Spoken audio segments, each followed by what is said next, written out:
People, welcome back to the Antonio Mango football channel, and don't forget to hit the subscribe button, hit the like button if you haven't already done so. And yes, Chelsea prepare for the first of two games against Newcastle because they play them at home in the Premier League, and then midweek they go away to St James's Park to play them in the Carabao Cup.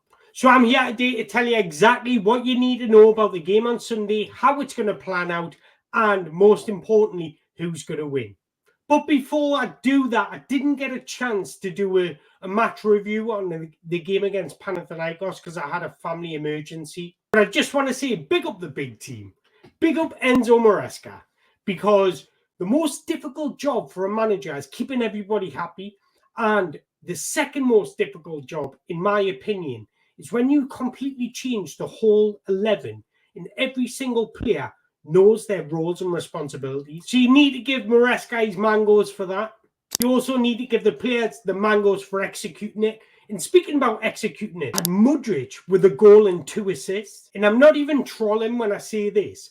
My favourite stat on Mudryk that night was 100% accuracy, passing accuracy, because that tells me he's beginning to make the right decisions. But he's also taken risks as well because he had 2 assists. So it wasn't just like he was playing the easy passes.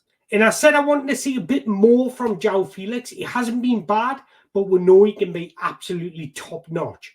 2 goals, I cannot argue against that. And Christopher Nkunku with a penalty. And you also had Pedro Neto chipping in with an assist. Enzo Fernandez playing in a regista role. And that was meant to be our toughest game in the Conference League. And we were in cruise control. So getting back to Chelsea against Newcastle, this is how I think both teams will line up. And as you can see, I think Chelsea will be their standard self in their 4-2-3-1 formation. And Newcastle line up in a 4-3-3. Now let's talk about Chelsea's lineup. I think it's going to be unchanged from what we're seeing against Liverpool. Now I know there's been calls for Sancho to drop out and Mudryk to come in. I think that's slightly harsh because he's only really had one bad game. So to take him out the starting 11 on one bad game, I think it's slightly harsh. But I do think Mudryk is going to make a difference in this game. We'll talk exactly how and why a bit later on the episode. But if it was up to me, I would not have played Cucurella midweek and I would have started him in this game. But I think because the fact that Cucurella played midweek, I do think it'll be Gusto playing left back. And I think Wesley Fofana will come back into the starting lineup because I don't think Tosin did enough against Liverpool to warrant a starting place.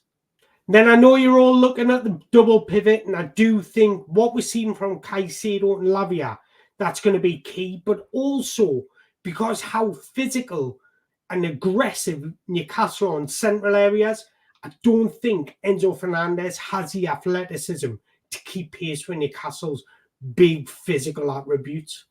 So let's quickly talk about Newcastle and why they're set up like this, because they ultra compress those central areas. They want everything to come inside in those central areas. And they're one of the most direct, quick transition teams in the Premier League. In fact, no other team had more direct counterattacks than Newcastle United last season.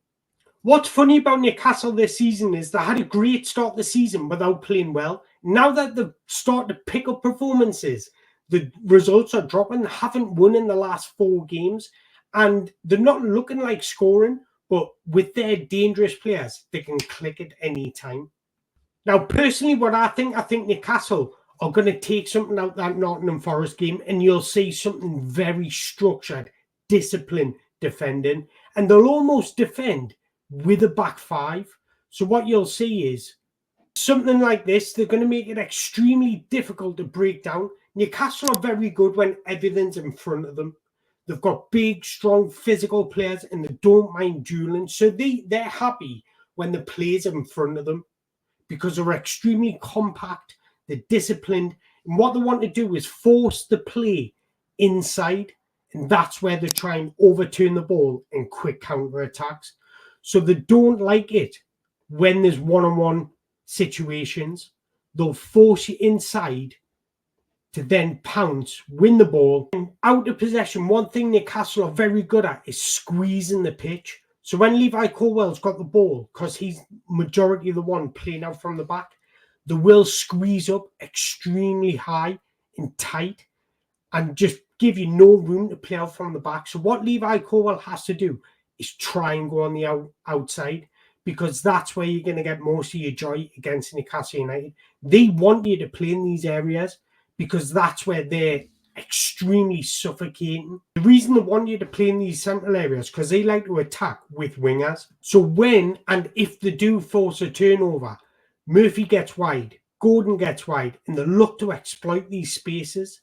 And that's where the most of the joy comes from with Newcastle United. And I've got another stat for you. In terms of using the width of the pitch, Newcastle were the most narrow out of any Premier League club last season. So that just goes to show how tight and compact they are and look to try and force you in those central areas because they're too physical and they play with such aggression and intensity.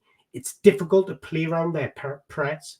So this is why the two wingers and the inverted fullback becomes absolutely key in everything Chelsea do. One thing I'll give Enzo Fernandez his credit for, he opened up space for Cole Palmer. Enzo Fernandez's positioning was extremely unselfish when we had an inverted fullback. So pretend Lavia as Enzo Fernandez. What would happen is this box sort of shape. Inverted fullback would come in here and Enzo Fernandez would pick up these pockets, which drew attention, and that freed up Cole Palmer. So what's going to have to happen, and Maresca is going to have to drill this into the players, is if it's not Lavia going in there, if it's not Caicedo going in there, it's got to be Malo Gusto. Got to be. Somebody has to go in these central areas to free up Cole Palmer. We didn't really do that against Liverpool, and I think that's why Cole Palmer didn't have much space. But we need to deploy the same sort of tactics we did against Liverpool, and that was, can we play in that area? Can we play in that area? Can we expose the width? And when I'm talking about width, when I said about Mudryk could be key coming on in the second half, his pace is absolutely frightening, and that'll frighten Newcastle.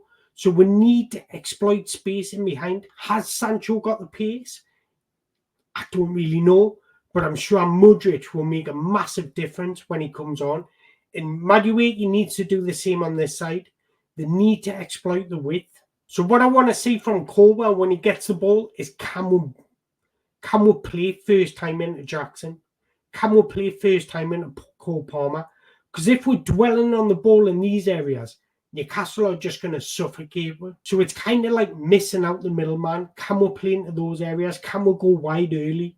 So we need to be extremely quick but brave on the ball. And that's why I think the game's going to be won and lost in these central areas. Whoever wins this midfield battle will win the game, because if we can force a turnover in these central areas from Newcastle's possession, we've got the width to exploit, because they push up their fullbacks high up. Their wingers come inside and exploit the channels. So their fullbacks have got to create the width, and that exposes the wide areas. When Newcastle are in possession, what they like to do is set up this 2-4 formation to try and beat the press. And then what Newcastle are very good at is creating overloads in the wide channels. And they often do this by Isak's movement. Isak likes to run the channels, and that's what Jackson's going to have to do. So in terms of our pressing shape, we need to press in a 4-4-2. And the reason to do that is because you match up them man for man. So if he plays in those areas, Palmer's pressing, he's cutting out the passing lanes, and vice versa. And then if they beat the first press, you're on their first touch. You're on his first touch. You're on his first touch. We need to press in that 4-4-2 formation. So it's crucial that Malo Gusto gets back into position. Otherwise, they will exploit that. And that's why I would like to see Cucurella in this formation, because I think he plays with such energy. It's just non-stop running.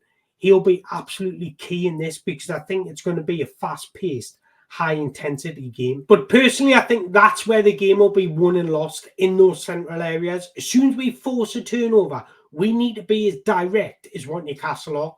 We can't dwell on the ball, otherwise that allows them to get back in their structure, and then they're so good at just absorbing pressure and counter-attacking. But the beauty about Chelsea is, if a player is not, it's not making a difference, or it's just not going his way, The substitute bench is going to be absolutely crucial. You've got Mudryk, you've got Felix, you've got Christopher Nkunku, you've got Pedro Neto.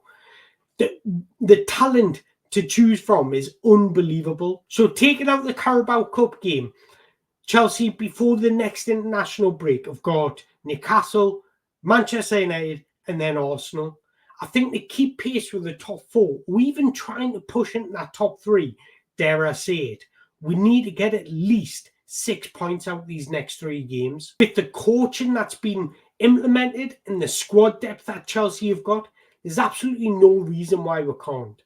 But I'm excited for this game because I think Newcastle bring a lot of intensity and Chelsea just bring a lot of quality. And I think that can be the difference. Newcastle have got a lot of quality. And one thing I will say is I'm quite worried about set pieces. I think Newcastle are quite big, physical side. And Chelsea, we've seen, can't defend set pieces. So we need to cut that out. No needless corner kicks, free kicks. We can't allow that to happen. But I'm excited for this game because I'm a Geordie, born Newcastle. So yeah, it's going to be interesting. But drop us your comments in the below. I'm going to go for a 2-1 Chelsea win. Let us know your predictions in the below. And if you've enjoyed this episode, make sure you hit the like button. Don't forget to hit the subscribe button. And once again, I appreciate your time. Thank you very much for watching.